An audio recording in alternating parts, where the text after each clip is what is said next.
What's up, guys and gals? It's time for the latest piece of One Piece, chapter 1126, entitled Taking Responsibility. Now, I apologize for the lateness of this. I sort of have a pinched nerve in the back of my neck here, back of my cranium, as it were.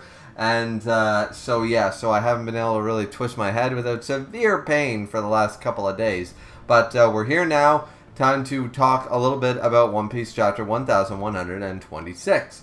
And I've seen what people are saying, and the majority are what I'm thinking. But some people are like, oh, this changes everything, and this is wrong, and this is this. And I'm like, no, it's not. But anyways, we'll get to that point, as you guys, I'm sure, know exactly what I'm talking about. But let's just jump away with it page by page. So we see the new giant warrior pirate. Everybody's just chilling. Everybody's having a great time. Luffy's feasting. The pirates are feasting. Everybody's feasting. The giants are feasting. Everybody's having a grand old time. So they actually discuss why Dory and Broggy, why they left Little Garden and stuff like that. And it's basically, and Omo and Kashi showed up and basically said, yeah, can you guys, like, how are you going to finish this duel if you don't have any weapons? You clearly can't beat the shit out of each other to death. Are we sure they can't do that? Anyways, and then they say, okay, so, and they're like, you're absolutely right. We need new weapons. Let's go back to Elbath, right?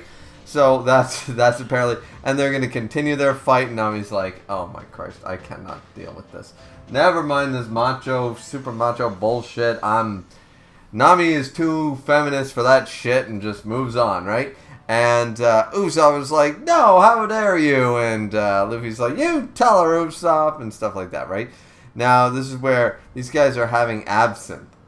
Now, for anybody who's had absinthe before, you know that's called the devil's drink. It's called the blackout drunkenness. That's, for a lot of people, that's your quick way, a couple of shots of absinthe, and that way you don't remember the rest of the night. In a non-creepy, non-roofy scenario, that's how you get blackout drunk very quickly, is absinthe. So, anyways, so they do that. We see them chatting, Frankie's there. Super! Zoro's laughing, Jinbei's happy, everybody's happy, Robin's eating something.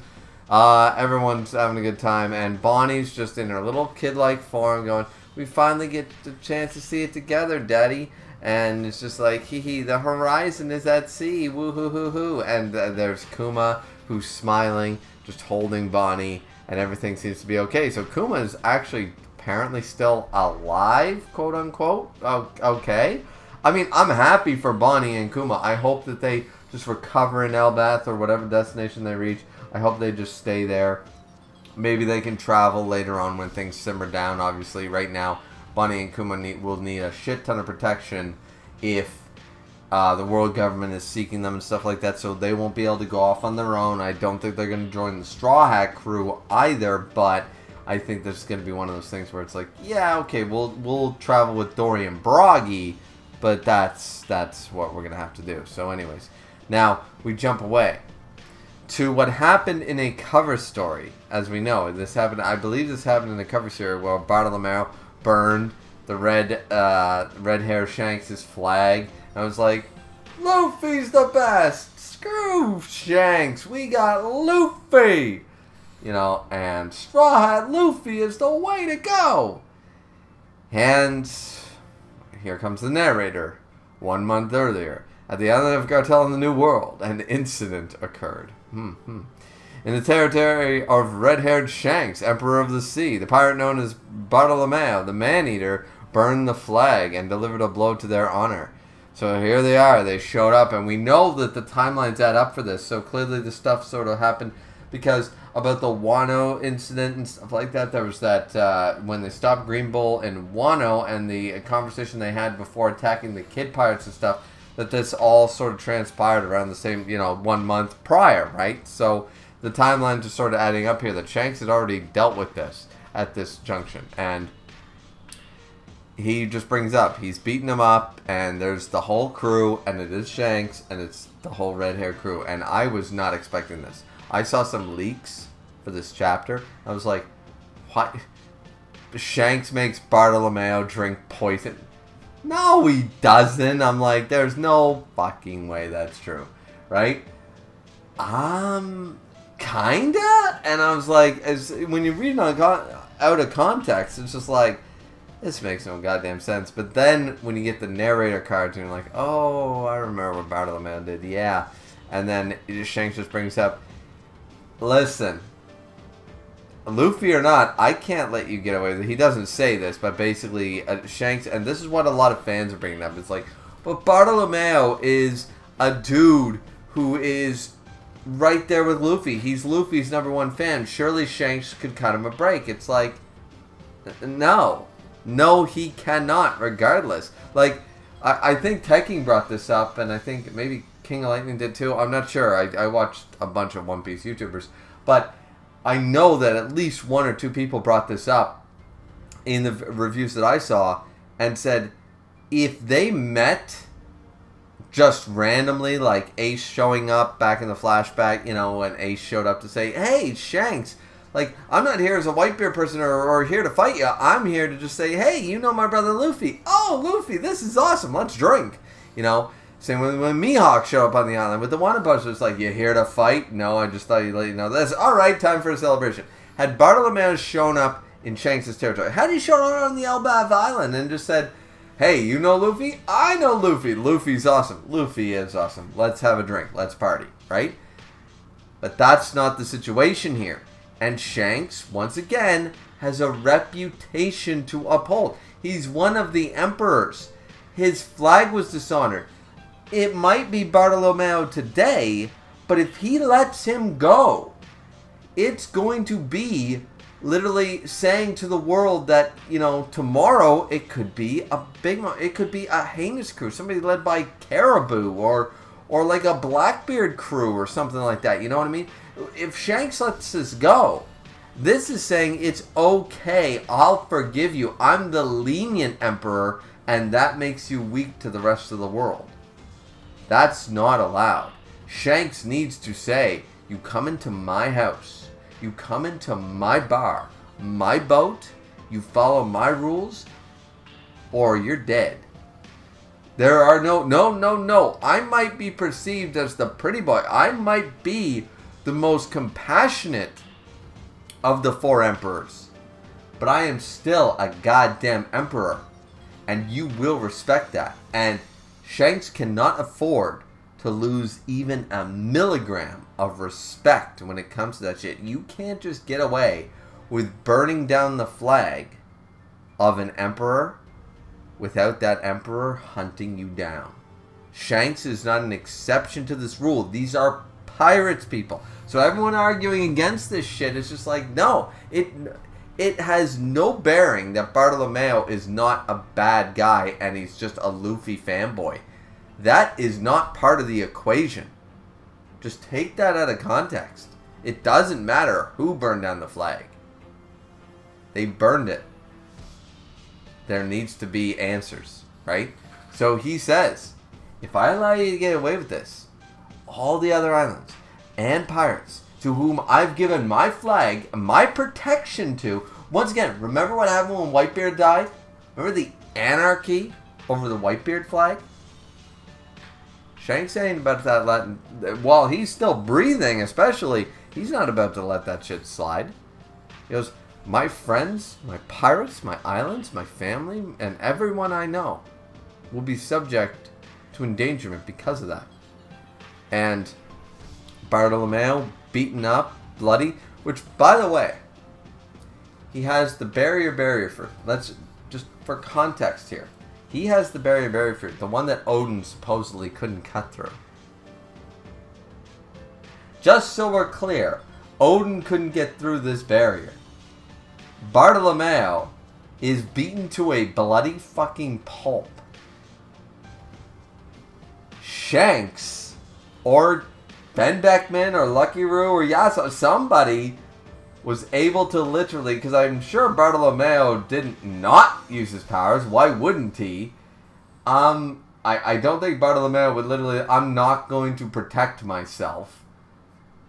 Somehow, they destroyed the, I am assuming just straight fucking hockey, broke through the barrier and beat the ever-loving shit out of him. Like, nobody is talking about the fact that Bartolomeo got his ass kicked when he has the fruit that Odin couldn't best. I'm just saying that's a feat. That's 100% a feat. Just pointing out, we don't know how it happened, we don't know who did it, but I'm not going to buy the explanation that Bartolomeo sat there and was like, oh my god, I am so sorry, please, boom, boom, boom, taking hit after hit, bloody nose after beating, kidney shot, kidney shot, kidney shot, and pause, kidney shot, and never tried to use his devil for power. You know, I'm not buying that. So, yeah. Yeah. Somebody has a feat here. I'm not sure who it is. There is another feat coming, though. So, he just is down on his hands and knees, his head to the pavement, saying, I'm sorry for what I've done. You know, I wasn't thinking when I did this. I was stupid. I was ignorant, you know, and stuff. And then one of the, I don't know who this is, but it's one of the Shanks pirates basically said, this is a bottle of deadly poison. And, you know, we're going to let you go, but you need to make Straw Hat Luffy take this poison. It will kill him. It'll give you exaggerating pain. You know, you'll have so much hemorrhaging in your body throughout all your organs, and then you will die. Your boss, you are a subordinate of Straw Hat Luffy. Straw Hat Luffy needs to make amends. Straw Hat Luffy needs to pay the price. So, give it to him. And everyone's like, are you crazy? Blah, blah, blah. Bartolomeo. Out even thinking. I know I call him a Luffy fanboy, but he's actually, he's not just a fanboy.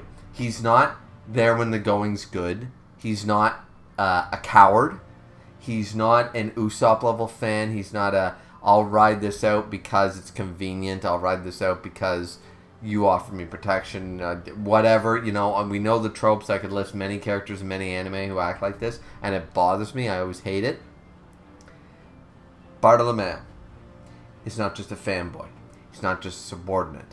He believes in Luffy. He honestly is a believer that Luffy will be the Pirate King.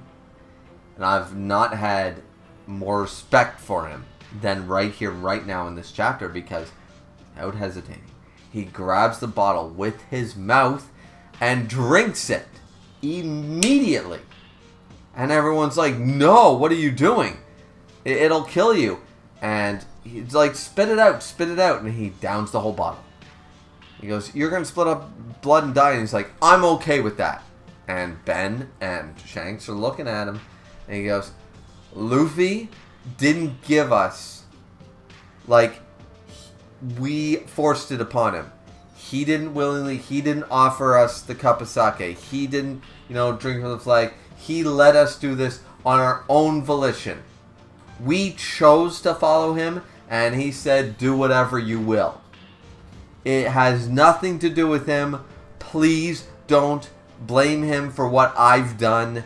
I don't want him to waste a single precious second. The man who's going to be, the one thing missing from this line is I wish Bartolomeo, like just a small tweak, would be if he had said, I don't want him to waste a single precious second of his time on the likes of me. His time is valuable. He's going to be, I don't want him to waste time on the man who's going to be King of the Pirates. I wish there was something about along the lines of, once again, Bartolomeo, of course he's a believer, but somewhere in this speech if he had said, the time of the man who is going to be the King of the Pirates, in front of red-haired Shanks declaring Luffy's going to be the king, not you, pretty much, would have been not a slap in the face to Shanks because we know Shanks, but it would have just shown even that much more courage, in my opinion, and it wouldn't have been, Bartolomeo would not have intended it as an insult, just his level of belief in Luffy. Like, I follow Luffy because he's the next king. He is the king that I want to follow, you know? And we're getting a lot of that in this speech. It's fantastic. Even as it stands, as I said, we could tweak it and we could talk about it, but either way, it does stand up fantastically. And he goes, you know, of all the things, a common thug like me stands up to an emperor and gets slaughtered for it. Nothing more, nothing less. That's all that happened here today. Do not go after Luffy. I will take the fault, right? And then he said, and then he does mention it. He said, I sure wish I could have seen Luffy become the king of the pirates, though. My problem with the line is, it reads like there's potential for it. It's no different. It's slightly different from the way that Jinbei, when he left the Big Mom crew, Jinbei made it sound like Luffy, without a doubt, is going to be, he goes, a man who is going to be on the future King of the Pirates crew. You know, like, I'm joining the Straw Hat crew. He is the future King of the Pirates. Like, there's no shadow of a doubt. The way Bartolomeo says it here, and it's just a translation thing, but he says it like, I sure wish I could have seen him be King of the Pirates. And it reads a little different to me. Maybe it's just a nitpick. Either way, it's fantastically delivered in the sense that Bartolomeo gained a lot more respect. This proves he's not just a subordinate. He's not just a fanboy. He's not just following on the coattails of Luffy. He believes in Luffy. He believes in the Straw Hats. He is 100% not just a fan of convenience. He's not there for survival. He's there for the long haul. And just kudos to him. And so that's when the deadly poison, he burps it. Proves to be nothing at all. And then they take off. Boom, they take off. Whoa, they let us go. It's like, that wasn't really poison. So, yeah, I guess he was testing our loyalty. I thought the Emperor of the Sea would be more bloodthirsty. Guess he's a big softy in the end, blah, blah, blah. And then they sail off and stuff, and they're like, oh, okay. Well, that was really scary, crew, but we got away with this shit, right? And then Ben Beckman and Shanks are back on the Red Force. They're chilling. They're laughing a little bit. And, you know, Ben's like, what are you smiling for there, Captain? And Shanks just says, I mean, doesn't it feel so good? Isn't it great to knowing how much they care for our Luffy? You know what I mean? One translation says our Luffy. I like that pick. A couple of the other translations says for Luffy, but I like the our Luffy. As Shanks and Ben and Lucky, like, they still consider Luffy one of them. Like, he's one of our buddies, you know what I mean? I like the little added our Luffy. Like, knowing how much they care for our Luffy. Like, our boy has gone so far. You know, they're proud. Shanks is so proud of Luffy, and that he's gotten such devout followers. People who are willing to die for him because they believe in Luffy. He's proud. He's a proud father at this point. Proud uncle, proud father, however you want to slice it. That's what Shanks and Ben are right now. They love Luffy 100%. I've never prescribed to the Shanks is evil theory, blah, blah, blah, blah, blah. They might be pirates, but Ben and Shanks love Luffy, at the very least. Lucky, YASOPP and stuff, of course they do too. But I think Ben and Shanks especially have a soft spot for Luffy. Now, this is where shit goes off the fucking rails, because YASOPP said, alright, Captain, step aside. And he's like, doesn't matter what happened. Every action has a reaction. Every action has a price to be paid. Boom! Oh my god, the women in... Never mind. The Titanic sinking was ever...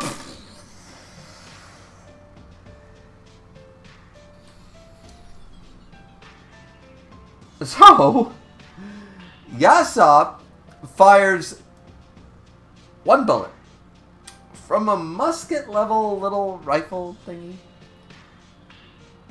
And the size of this explosion is a small missile in the middle of the goddamn ocean. It's bigger than the Red Force. It's bigger than a small island. This explosion is massive. He takes one shot. Consequences. You know, actions have consequences, Captain. Boom!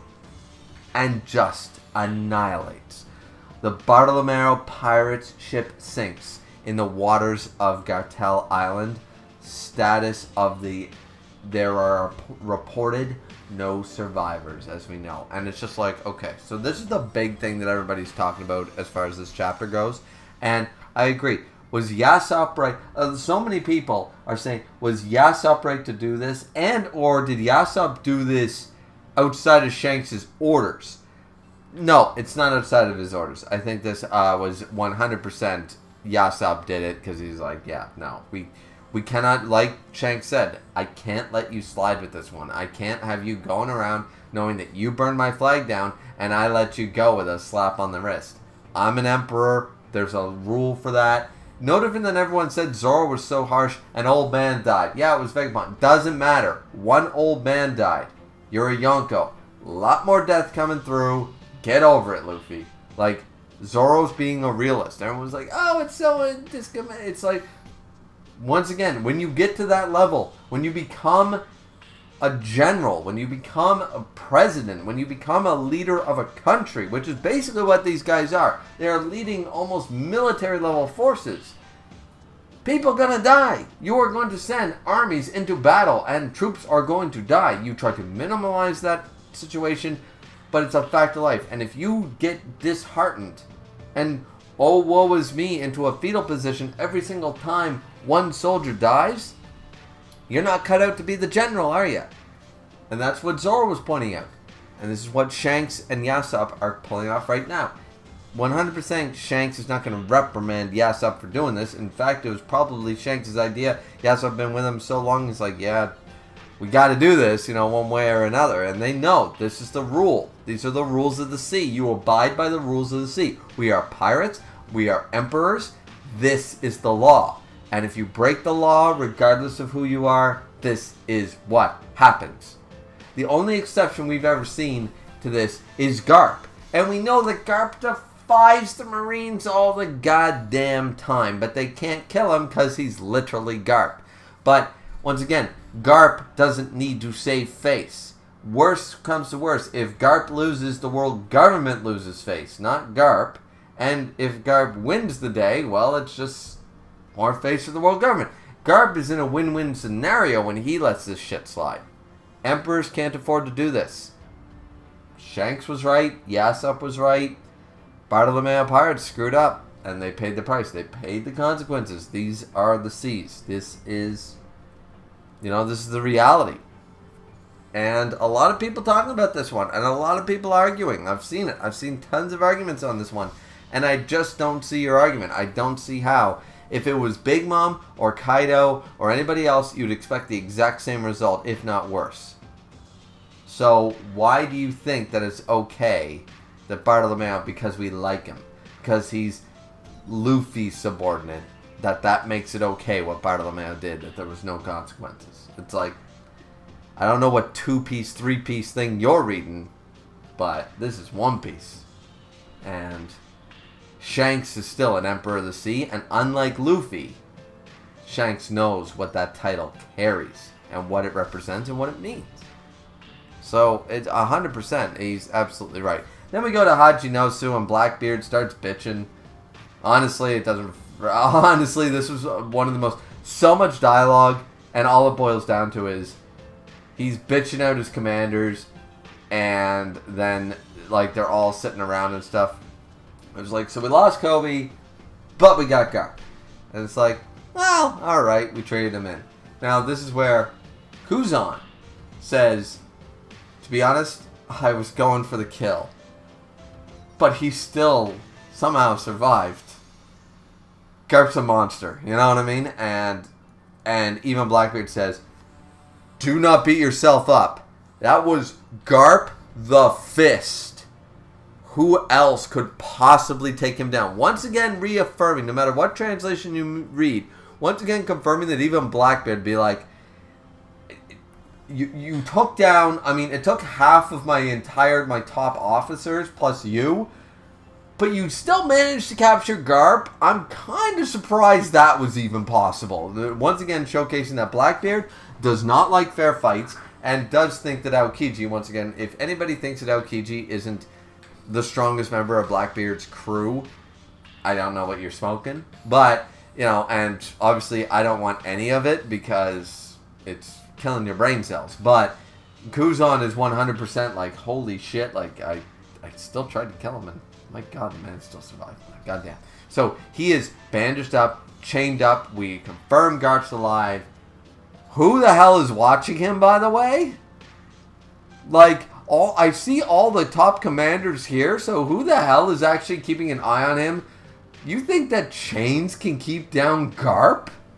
He can destroy an island for fun. I really don't think if you let him, like, recuperate, the man, it's not like Sea Stone will work on him. Like, oh, you could argue, oh, those are Sea Stone chains. Man doesn't have a Devil Fruit. So unless you have some Vibranium mixed with Adamantium, fucking mixed with whatever other DC comic metal, all combined into one here, I don't think those chains are going to hold Garp that easily. I'm just saying. So we do confirm that he's alive. Blackbeard's just like, yeah, well, good job, Kuzan, regardless. And here, we got this little number. We got Pudding here with us. So, yeah, that's fun. And then we patch into Lafitte, which is the only commander, I believe, that we don't actually see, maybe, in the whole fleet here. And apparently, he's at one of the headquarters of the Uma Shipping Company and stuff. And looking at what the revolutionaries are doing, you know, they're constantly bombing all the, like, they're trying to bring supplies out to Marijoa, and we know that they're, you know, the Tenryubito, they're starving and all that fun jazz, and Lafitte's like, oh, yeah, they're constantly attacking the provisions, you know, at the Red Port, consistently causing a breakdown, so no matter all the countries that try to get to Navy HQ and stuff like that, they've been cutting them off at every turn. The revolutionaries are doing a lot of fucking damage here. They're stirring the pot pretty hard. And says, even if we end up with any of those celestial dragons actually starving, we'll really be living in so like, these times are unprecedented. Like, it's going to be nuts and stuff like that. So that's where Blackbeard tells him, well, Zay, haha, stop enjoying the show and maybe get to the preparations. Like, you know what I mean? And he says, already on it. So what are they planning? Are they going to take advantage of the downtrodden Marijoa, or are they going to use this as an opportunity where the revolutionaries are distracted to attack the revolutionaries? So a lot of shit going on there, in all honesty. The most interesting part of the Blackbeard flashback, once again, Garp, the man, the myth, the legend, still being alive. Of course he is. But it's the Lafitte shit. That shit's very interesting, is that we're getting information on the revolutionaries alongside of that Blackbeard's planning something as well. Katarina Davon and everybody shows back up with Caribou and Vasco Shot and stuff. So once again, we see all the commanders, I believe, in this chapter, and Pizarro picks them up and stuff like that. And it's like, yeah, all right, we're back on the ship and yada yada yada. This is where we finally jump back 2 days, apparently, since this incident. So all this stuff happened with, you know, with Blackbeard pirates and stuff like that.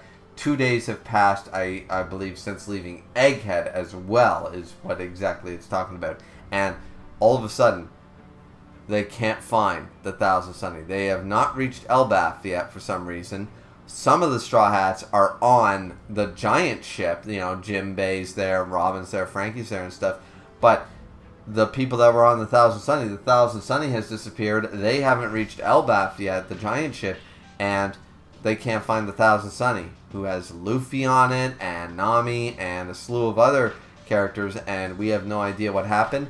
Nami apparently wakes up after being shouted at in the last page of the chapter. Nami, hey, wake up. She wakes up with apparently a hangover, and what a lot of people are calling, they are in Legoland, ladies and gentlemen. We are in Legoland, supposedly. She's in some... looks sort of like a Beast Pirates get up a little bit, but definitely could be a Viking giant warrior pirates sort of look to her. It's looking pretty good on Nami. Nami can pull off most outfits, but that's sort of where the chapter ends as far as that goes. Now, this all being said, what do we expect here? I assume that she has ended up, somehow she's in new clothes and in a Legoland place, and it looks to be gigantic in nature somewhat. I'm going to assume that the Thousand Sunny somehow did arrive in Elbaf. Why hasn't the giant ship arrived in Elbaf? And how did they lose track of each other? I mean, they're all drunk, sure.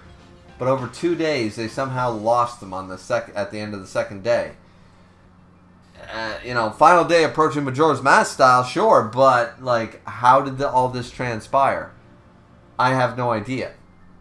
I have no theories on this one. All I know is that Shanks was right to do what he did, YASOPP was right to do what he did, and Garp is motherfucking alive. Any of you naysayers saying that Garp was killed off screen, are you crazy? The Blackbeard crew cannot end Garp.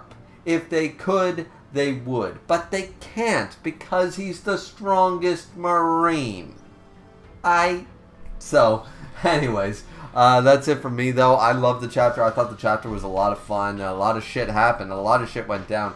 I mean, some of the analysts I saw was over an hour-long video, you know, and I'm only pushing 30 minutes here. So, but yeah, taking responsibility and a very appropriate chapter title. I like the chapter. I hope you guys also enjoyed the chapter. Let me know what you think down in the comment section down below. Don't forget to like, comment, and subscribe as always. And we'll see all you people back here next time for the next piece of One Piece. Looking forward to it. Hope you guys are too. Sayonara, everybody.